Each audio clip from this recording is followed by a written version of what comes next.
मुल्तान, मुझे किसी social media पे किसी ने मुझे तकरीर भेजी। वो मरियम कहीं तकरीर कर रही थी कल।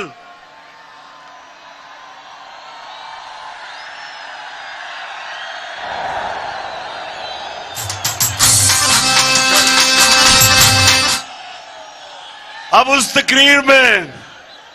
तकरीर जो मुझे भेजी सोशल मीडिया पे, उसमें उसने इतनी दफा और इस जज्बे से और इस जुनून से मेरा नाम लिया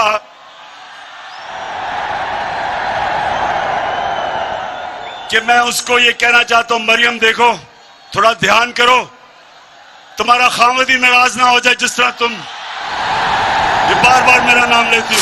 कि इतना ज्यादा इनको मेरे पर गुस्सा है क्यों? मरियम को, इसके भाइयों को, इसके वालिद को, इसके चाचा को, उनके बेटों को मैंने इनका क्या बिगाड़ा है?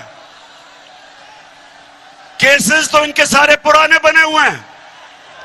हमारे आने से पहले सारे इनके ऊपर करप्शन के केसेस बने हुए हैं। केसेस तो इनके दौर के बने हुए हैं। नवाज शरीफ के और मरियम के जो दो भाई और उसके बेटे, वो तो इनके दौर में दुम दबा के भागे थे। इसहाक डार जो इनका मुंशी, वो इनके दौर में भागा था। उसके बेटे इनके दौर के बाहर गए थे।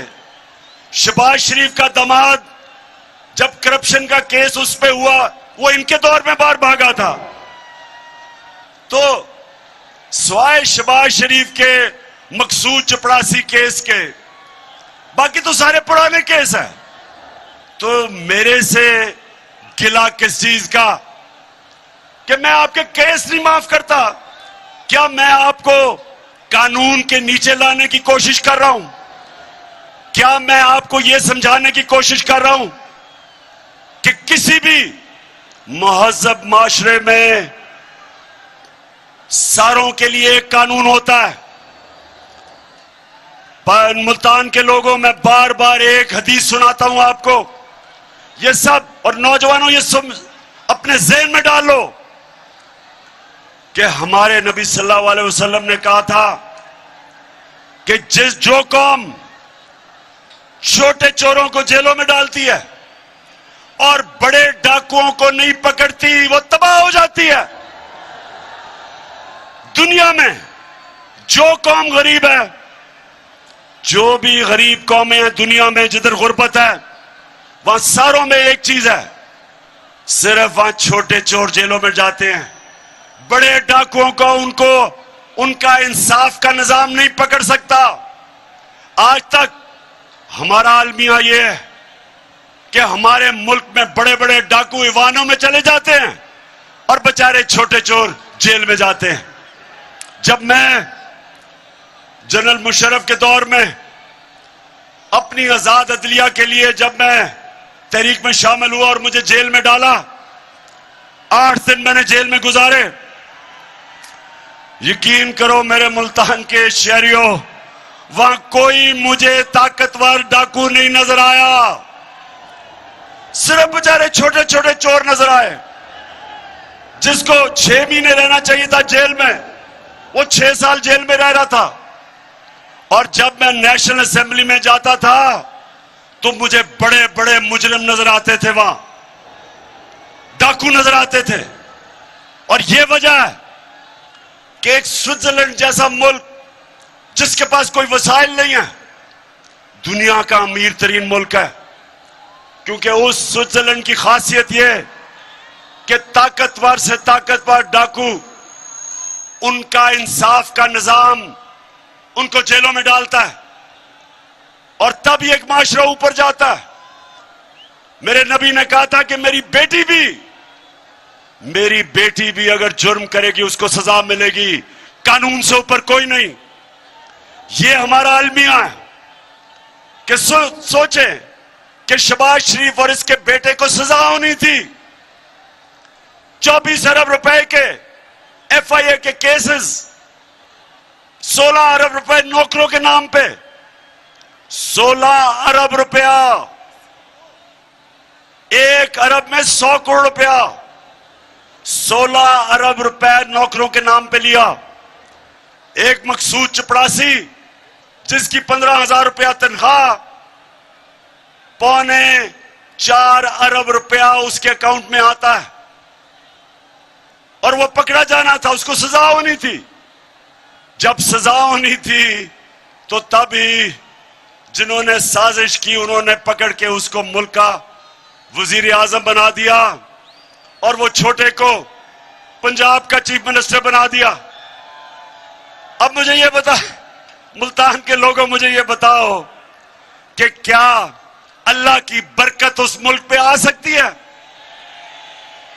जितने बेचारे गरीब लोग, बेरोजगारी है, महंगाई है, बच्चे भूखे हैं, वो बेचारे मोटरसाइकिल चोरी करता है, साइकिल करता है, भैंस करता है, वो तो जेल में चला जाता है।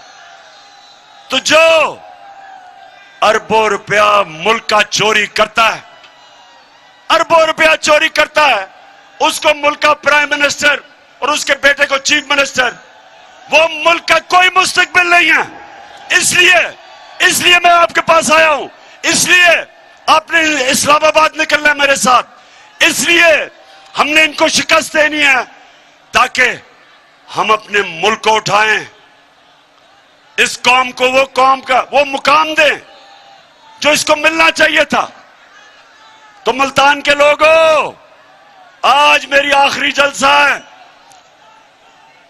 इस्लामाबाद हकीकी आजादी मार्च से पहले मैं आज आप सबको तैयार करने आया हूं कि अगर हमारी कौम अब नहीं निकलेगी तो 2 गुलामियां करेंगे हम।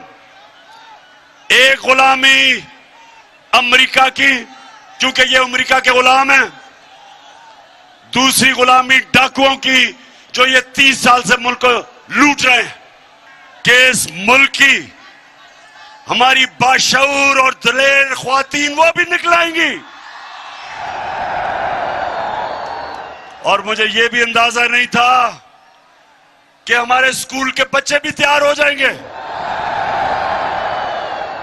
और फिर हर शोबे से, हर जगह से मुझे मेरी कौम के लोगों ने कहा कि हम तुम्हारे साथ निकलेंगे। पुलिस वालों ने, उन्होंने कहा जी हमारी ड्यूटी है लेकिन फिक्र ना करें, हमारे घर वाले सारे आ रहे हैं।